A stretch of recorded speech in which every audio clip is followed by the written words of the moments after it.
This March 11th, 2014 program of AwesMic City at Maria's Taco Express is the last show in the series. We thank Maria and Oscar and Aaron for all their help and support these last several months, and we wish them well. And AwesMic City will return again from some other venue in the near future, we're very sure. Meanwhile, seek out poetry in Austin, Texas. There's a lot of it around.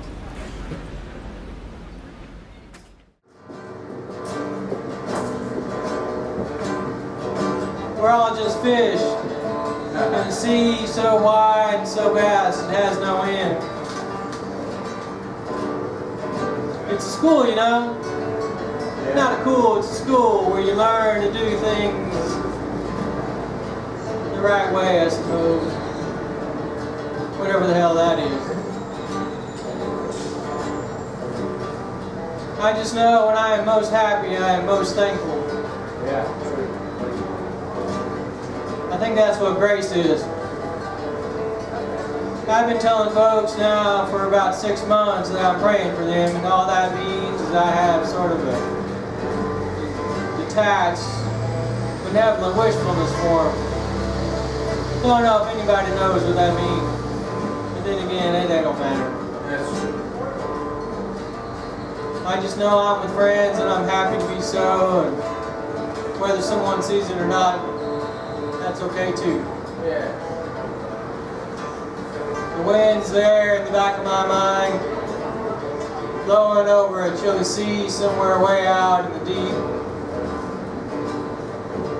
And that's where I want to be. Thanks. But, I do think of the coast a lot. And years ago, when I was in San Francisco is a wonderful place. But when you're homesick, no matter how wonderful the place is, you think of home or things closer to home. And when I moved from San Francisco back to Texas, the first place I went was Galveston, and I lived there about a year and a half. But this is what I was thinking when I was in San Francisco, homesick on the Texas coast. Gulf daydreams. Even now, as I walk briskly, chilled by a wall of San Francisco wind, even now the gulls skim from sun to wave on a honey-warm Texas morning. The breeze there is a kinder one. It does not press but embraces. The sun, not just a dim yellow presence, rules the sky, the shore, and the sea. The birds there, not all business like their California cousins, thrive and grow sassy on jumbo shrimp and picnic leftovers. I'll go back there before too long. I'll crinkle my toes in the warm Gulf sand. The loving wind will fly my hair at full mast. The gulls will hover to catch bits of my lunch. Then I'll say, I've come home. I've come home for the first and last time. Thank you. And now a slightly dystopic poem about the coast. Seagull morning. I fly to the dawning sun. It washes the stars from the sky.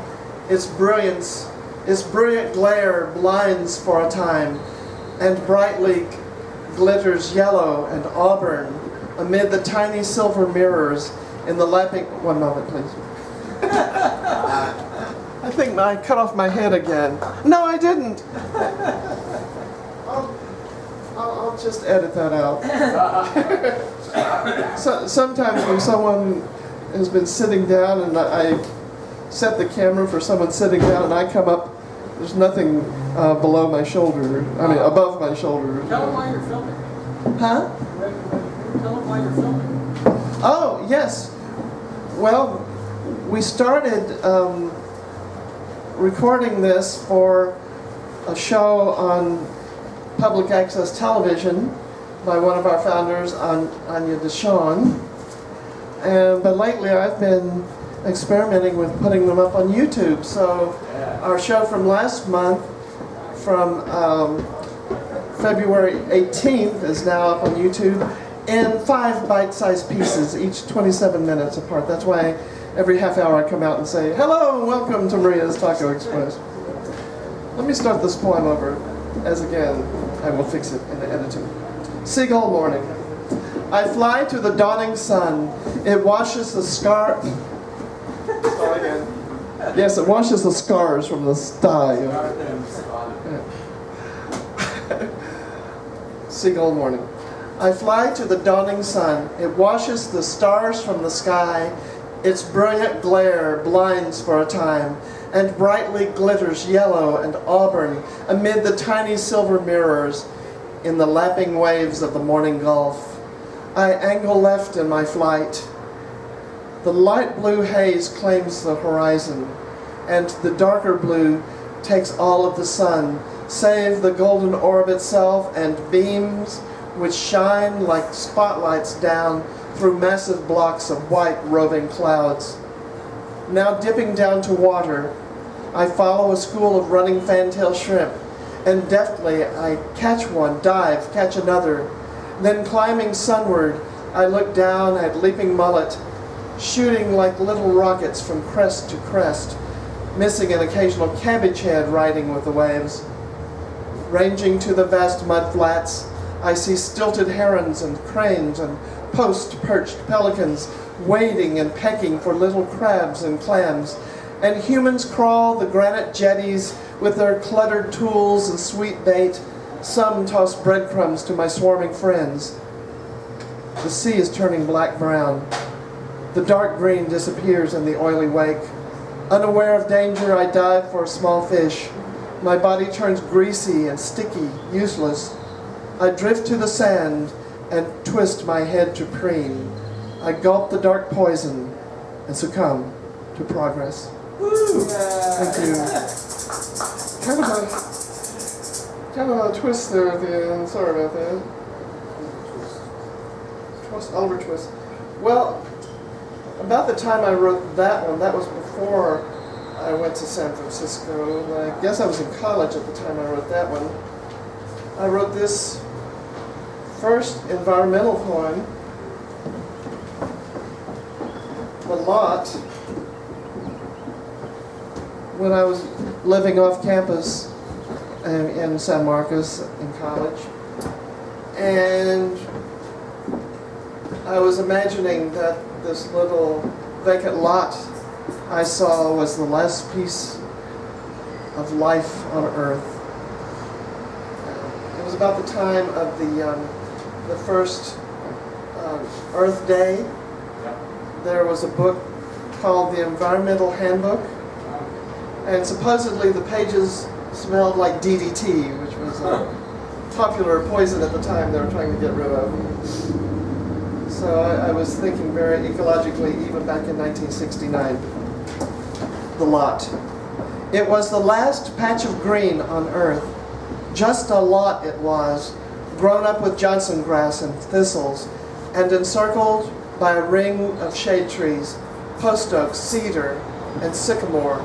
Their leaves spotted the setting sunlight, and from inside them came myriad mockingbird cries, anticlimactically proclaiming, "This is my last domain." Sad, I thought, that this uninspired spot was the last lot left. I could reel my thoughts to lands past, bountiful velds, heroic steppes, noble tundra, rare oases of arid climes, serene northern woods, rainforests lush, all harbors of vibrant life, all magnificent, and all more worthy to remain than this weedy backyard. This refuge from a developer's plow was all that there was. All around stretched the asphalt world of concrete and gypsum and glass and steel. Barren sand covered the surrounding hills beneath the orange and gray trophosphere. The black-green sludge pool sparkled with oil rainbows, and the highway net was strung from sea to vacant sea. Tomorrow would be the last of it. The ever-present bulldozers, the instruments of rape would come. the little green lot would be no more. A chalky gravel mobile home park then would take this wasted space for itself. While it lasted, the lot was the vestige of spring, but all too quickly, the impatient sun was setting. Thank you. And on that light note, a light note in his own way, Tom the World Poet. And his accomplice, Scott Vanya. Well, you'd have to be a dragon or a dinosaur not to know that South by Southwest has occupied your space, right? I'm a dragon and a dinosaur. He's a dragon and a dinosaur. He's been out for 2 weeks, you know. But he's just back tonight, and I'm very glad his front is here too, because his sides play quite music. This is a love poem to whistleblowers, you know. Blow, whistleblowers, blow. We all need to know when our privacy is stolen by the people that we vote to govern. Malfeasance, abuse of office should place those politicians in prison. We choose to shoot the messenger at a time when we really need them. I feel safer with Edward Snowden. I feel safer with Bradley Manning. I feel safer with Julian Assange. If and when they are all pre-released like Pussy Riot and Femin. In our age they embed journalists. In our age no one trusts a press release. Info wars rage all around us. Universal surveillance does not reach into black budgets. Nor are drone operators held accountable for murders of civilians. We are innocent civilians. We trust journalists to share their free speech so we might enjoy the fruits of this democracy. Well, that cleared the place, didn't it? That was really powerful stuff. Here we go. Frame of reference. In my only life, each moment is a piece. There is no extra baggy space for war nor conflict division. I devote my energies and resources for clarity of communication, to the gathering of peaceful souls and their individual manifestations. War has no place in this. Words have power, as do energies. Applied carefully, change becomes easy. I say, let our focus be 100% peace.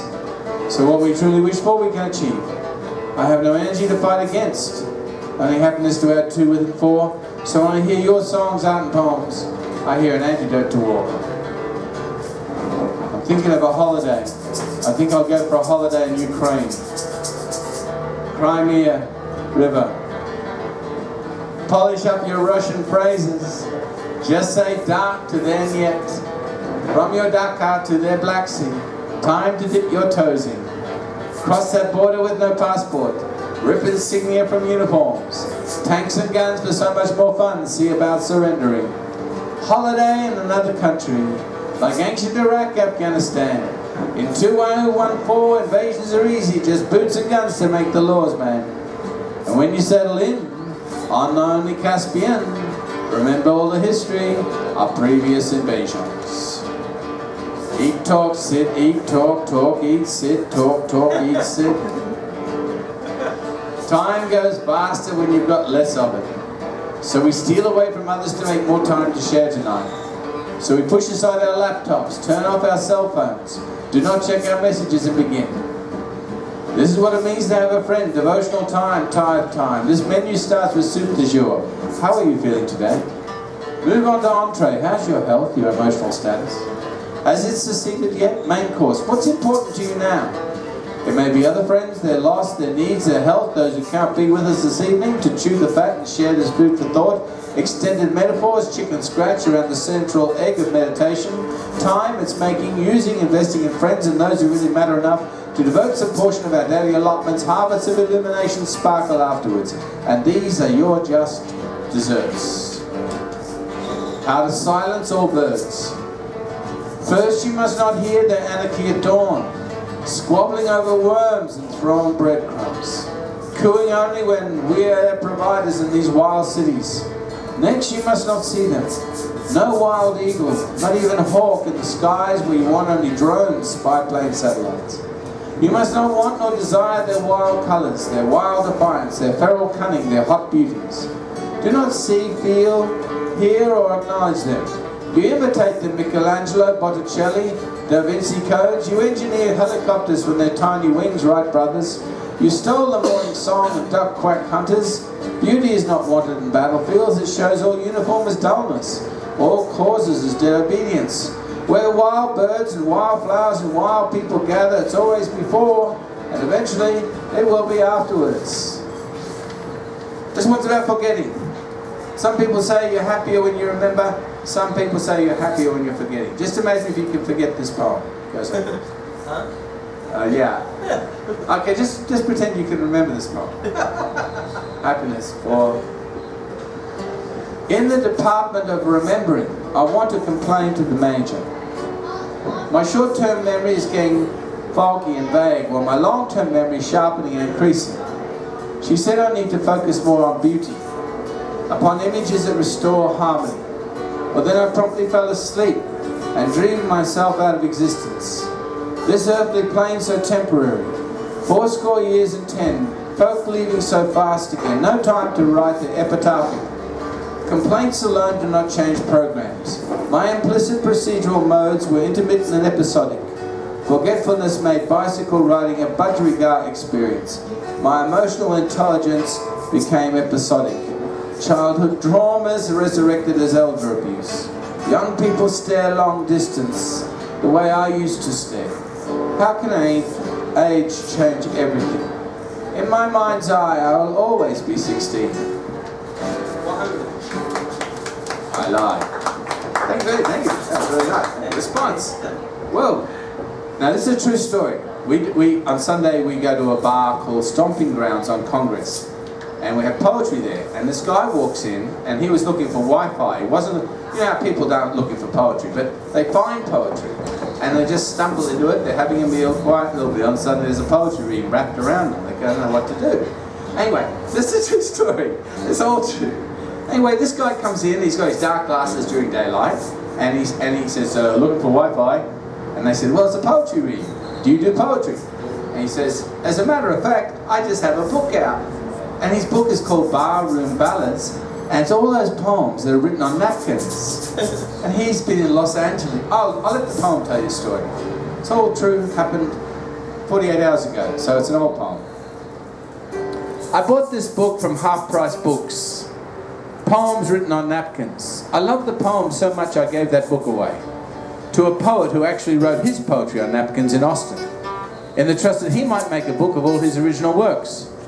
Now stumbles the author into Stomping Grounds seeking Wi-Fi, found a coven of poets ready to speak. He joined in and shared his life from LA to South by Southwest. Seems he was a nerd in Los Angeles and wrote, he was a nerd. He said that, he told us he was a nerd, you know? Okay.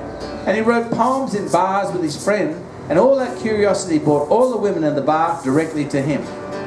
He realized in the power of poetic attraction.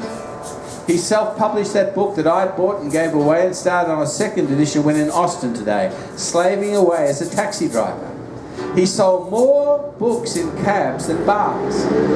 He is now featured in South by Southwest and Austin Writers Roulette. Who said that poetry did not pay? Actually, he did. My 10 Commandments for 2014. I believe in UFOs. I believe in chemtrails. I believe in paranoia.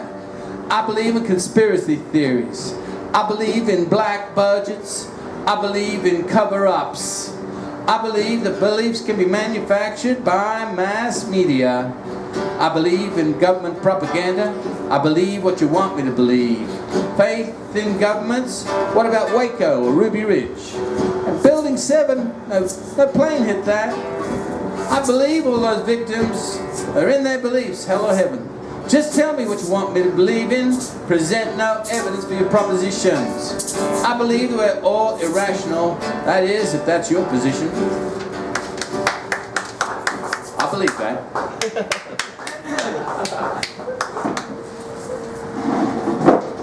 Okay. We are few, but we are mighty. Again, Scott Butler. When I was in school in Chicago, over in Hyde Park, for those of you who know the city, friends of mine had a little gig that they would hold in basements of apartments. It's called the Satisfaction Reaction. It was an open mic. That was 1987, I believe. Wow. So So I would go in my all black, my leather, and my black jeans, and my black sweatshirt, and my black overcoat. And I do that whole. I'm a poet and I don't know what the hell's going on, but I'm going to do the best I can anyway. Yeah. So as the case would have it, you know, we were 18, 19, 20, we'd get... Got any kids here? So, I would do the best I could to stay sober, but I would fail oftentimes. Yeah. So one time we were sitting around and getting ready for a show, we were talking about it.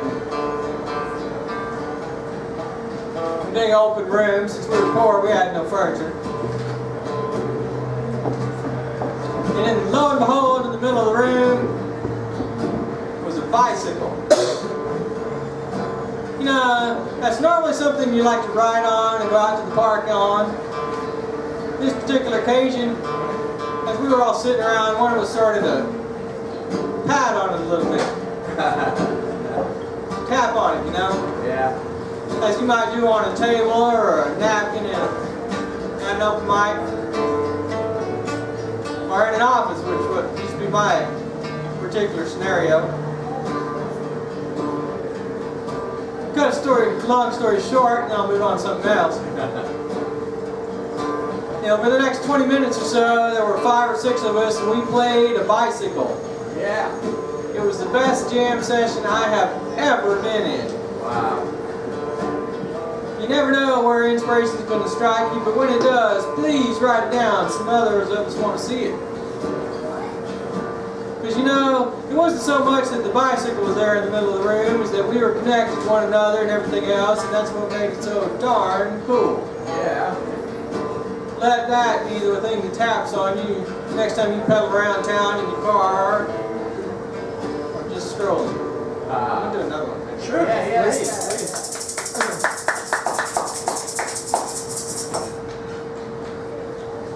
My hands are starting to get tired. I'm so out of practice. My fingers are bleeding.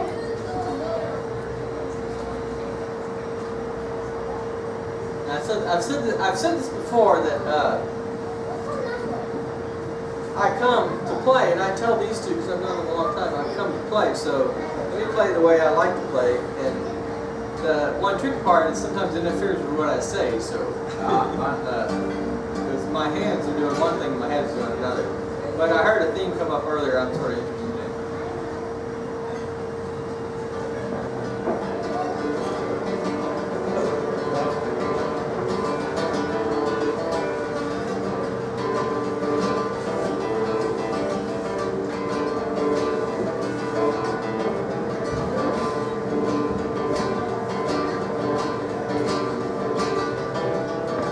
Now all of us know Salvador Dali's on persistence in memory. Yeah.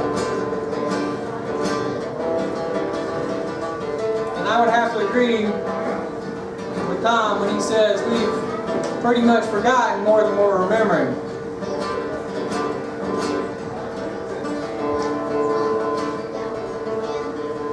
Long time ago in a galaxy far, far away, when I was 18 years old,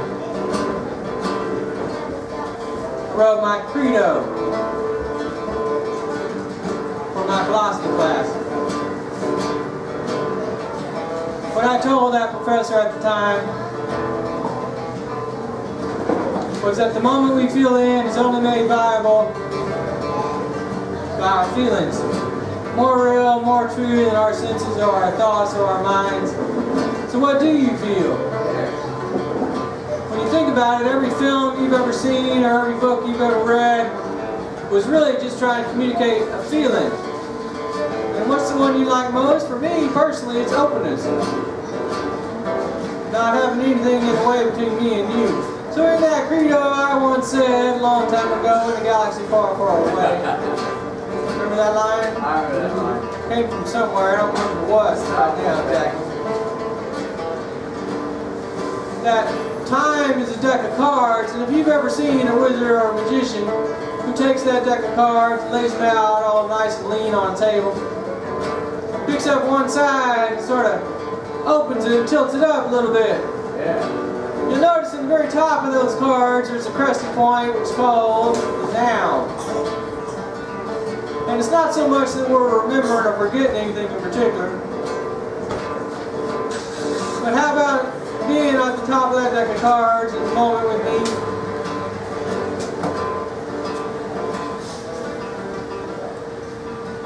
Excuse me a second, the guitar's trying to tell me something. That was it. Christmas tree with a star on top. Same thing. I'm glad I'm Santa Claus. I'm glad my son's Santa Claus. I'm glad everyone in this room is Santa Claus, or the missus as you may have it. If you want to let yourself enjoy things in life in general, I'm Pasadena, hence the draw. I just recently connected to it. Remember that all you need to say when someone asks you how you're doing or how your day's going, and it takes some courage, I admit, because not oftentimes when we do this, is tell him or her, plain as day, as that moon is out tonight, I feel great. Not just good or okay or I don't know, but great. And say it a lot. Say it to yourself in the shower, in the bathroom, while you're brushing your teeth. Let it out. Because why in the world would not feel great? Except someone said it somewhere a long time ago and it must mean something. Besides what you feel. So, it's not so much that we exist in a galaxy a long time ago, far, far away, but right here, right now, somebody is dealing the cards.